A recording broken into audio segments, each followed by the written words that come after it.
Hello everyone, welcome to our YouTube channel AgriEdict. I am Nymisha, first ranker in ICAR JRF Physical Science examination for the 2021 batch and currently an MSc scholar at ICAR Indian Agriculture Research Institute, New Delhi. In this video, I will be providing with you my very first topic in this Physical Sciences series, that is rocks and minerals. So stay tuned in the end to fully benefit from the material that I will be sharing and some of the tips that will be useful for you, especially in the JRF point of view. So let us see the topic. Rocks. What we remember when we say the term rocks are they are usually solid materials.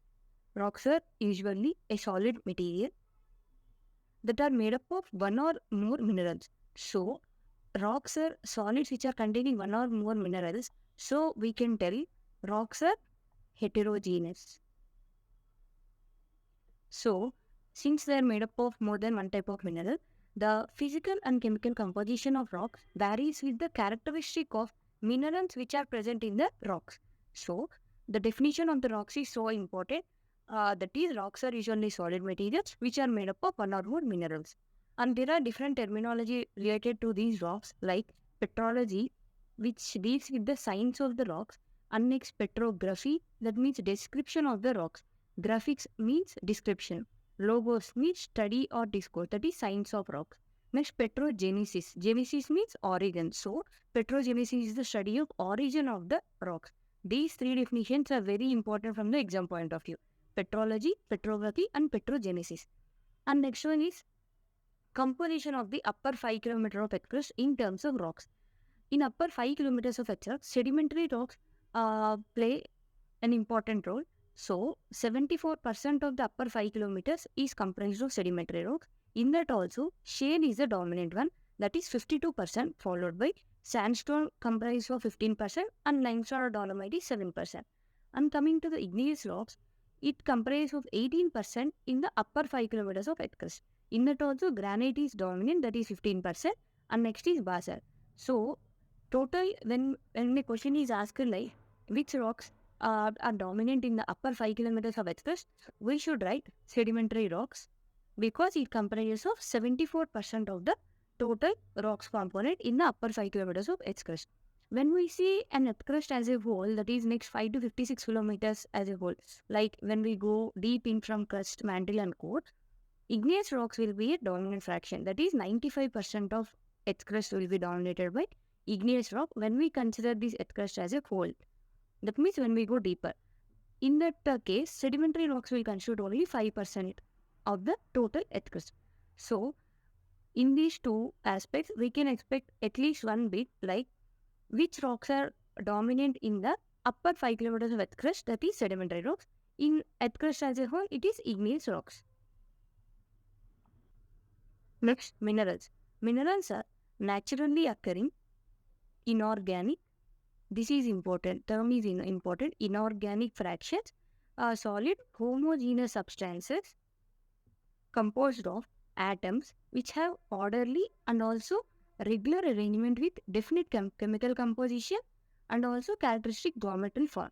So, as we saw earlier, rocks are usually heterogeneous because they are composed of different minerals. But minerals are inorganic solid homogeneous substances. These are usually homogeneous, and minerals are composed of atoms which are having an orderly arrangement and also definite composition of the form and characteristic geometric form. These atoms are arranged in a regular manner, which we study later in case of lattice structures and all. So, minerals are usually inorganic and also homogeneous substances having crystal structure, that is characteristic geometry and also chemical composition. Examples include quartz, calcite, gypsum, orthoclase, etc. In minerals, we can classify them into isomorphs and polymorphs. Isomorphs means minerals which are having isomorph. Iso means same, morph means structure. So, minerals having different chemical composition but same crystal structure. Isomorph indicates same structure, so same crystal structure but different chemical composition minerals. We call those minerals as isomorphs. For example, halite and galena. Halite is, we know, NaCl. Galena means PBS. So, These two are different in their chemical composition, but when we see the crystal structure of these two compounds, it will be same. So they can be categorized as isomorphs. Next one is polymorphs. Poly means different, morph means structure. So minerals with different in crystal structure but same chemical composition. That means pyrite and marcasite. Both are iron sulfides, but chemical composition, though it is same, the crystal structure will differ in the pyrite and marcasite case. So, isomorphs and polymer definitions and examples are very important. When we see an overview of rocks and minerals differences, rocks, as we saw, these are heterogeneous and minerals are homogeneous. There is no definite geometry and chemical composition of substances when we see in case of rocks, because these are usually heterogeneous and one will differ from other in terms of chemical composition or in terms of arrangement, that is crystal structure. But in minerals, since they are homogeneous and also they are composed of atoms with different geometry and chemical composition.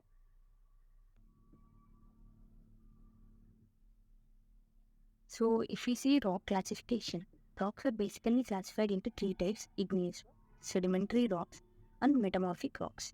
Igneous rocks are nothing but these are the primitive kind of rocks which are formed from solidification of molten magma. So, this magma resulting from volcanic eruptions, it will get solidified and gives rise to igneous rocks. Or else rivers can also be occur, that is igneous rocks will be melt out, forming magma.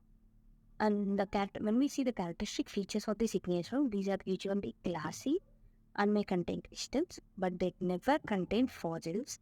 And also, this igneous rock could have gas pockets embedded in them. Example, pumice. This is very important.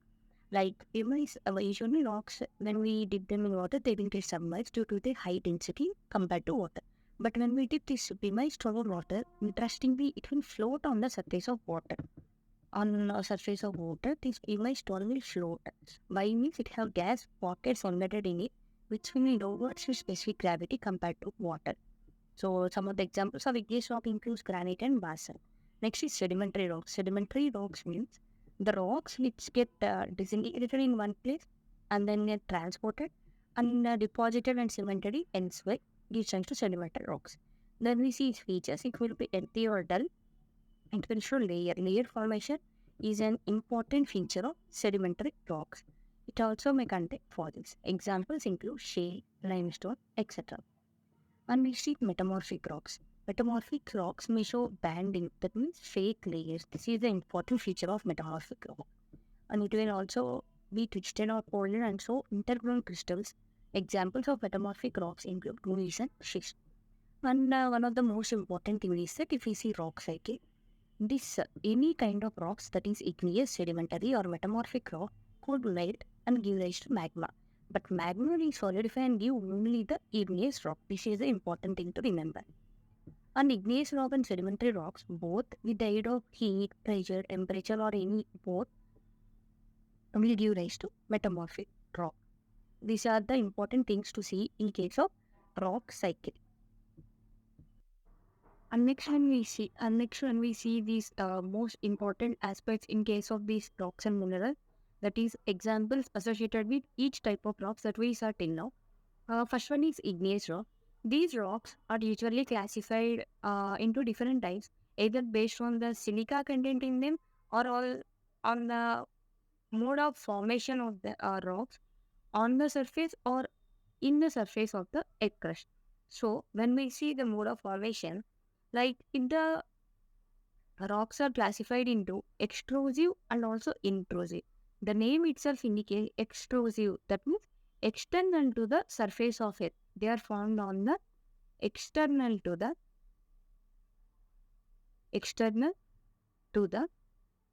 surface.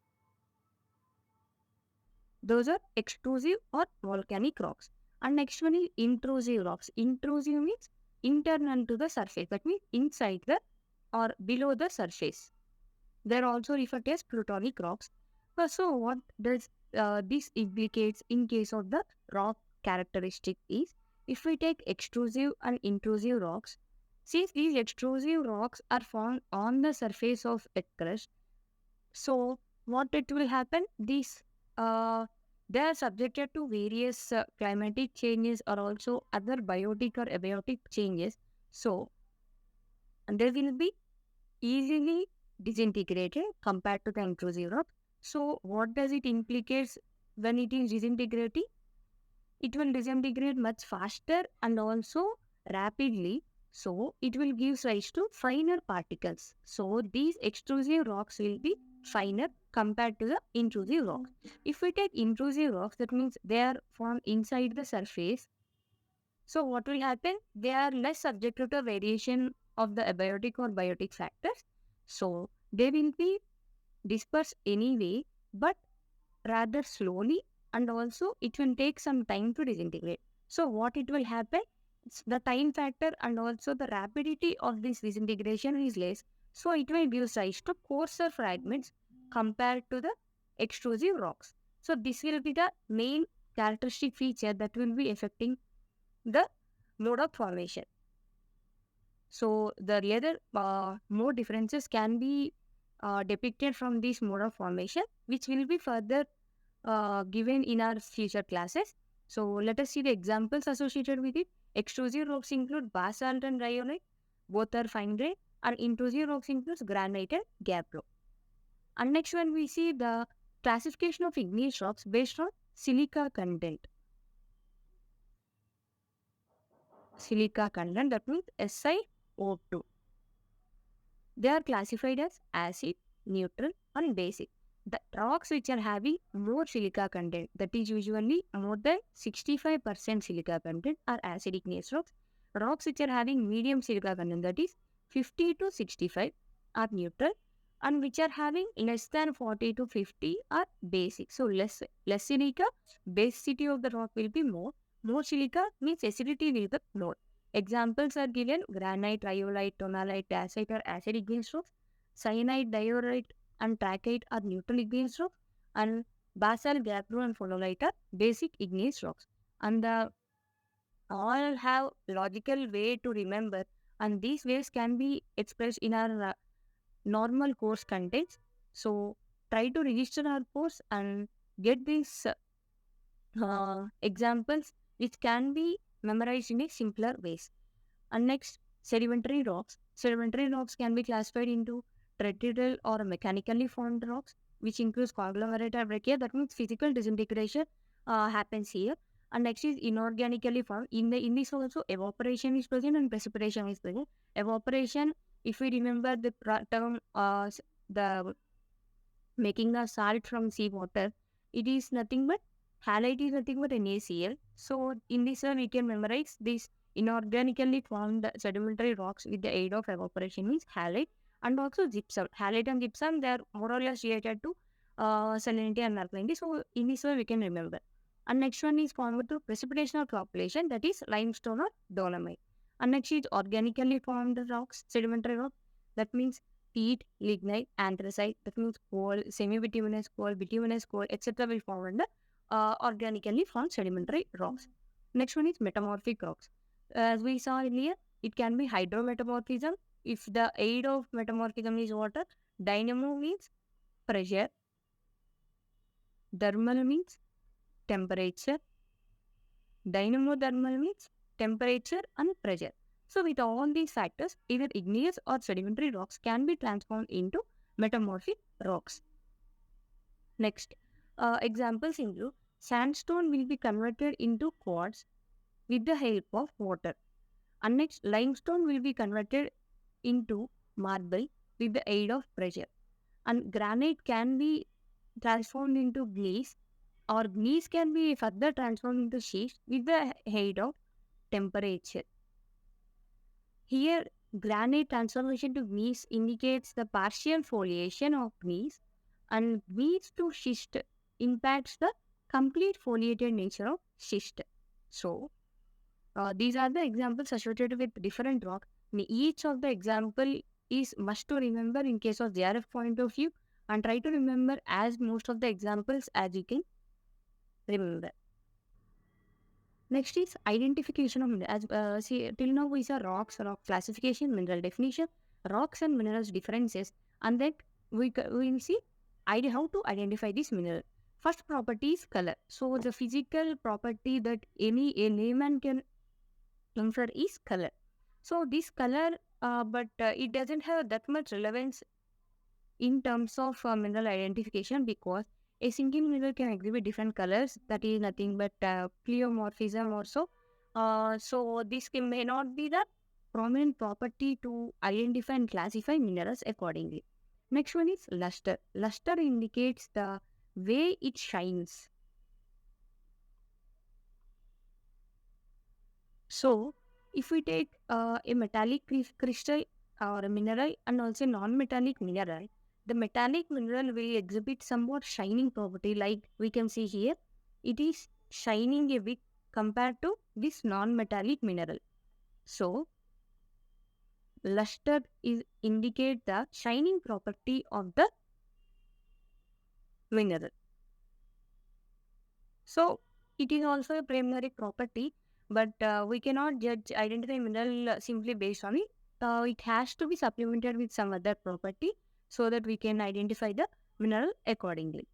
And next one is streak. Streak means what? Streak means if we scratch this mineral against any surface, the color it shows indicates the mineral. Like if we streak this red hematite against heat, it will show red-brown streak as we can see here. So, this streak also indicates the particular mineral present. And next one is hardness. Hardness is a very important property of mineral. Hardness is nothing but the resistance of mineral to scratching or any so. It was usually estimated on a Mohs scale of hardness. As we can see here, Mohs scale of hardness, it is given from 1 to 10. 1 to 10 Mohs scale of hardness is must to remember from JRF point of view. The mineral that is present in the least Mohs scale of hardness is tall. That means it is very flexible and easy to break. The mineral which is having high Mohs scale of hardness number is diamond. That means it is very resistant to break. And the minerals which are present in between also you need to remember along with this Mohs scale of hardness number. That means 2 indicates gypsum, 3 calcite and so on till diamond. Tall to diamond.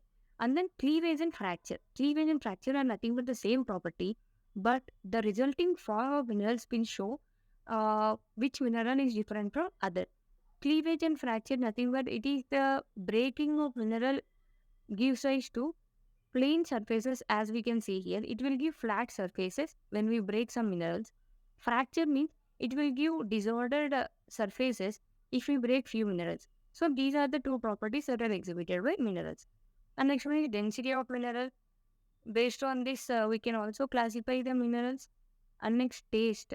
Taste, if we see halite, NaCl, it will taste salty.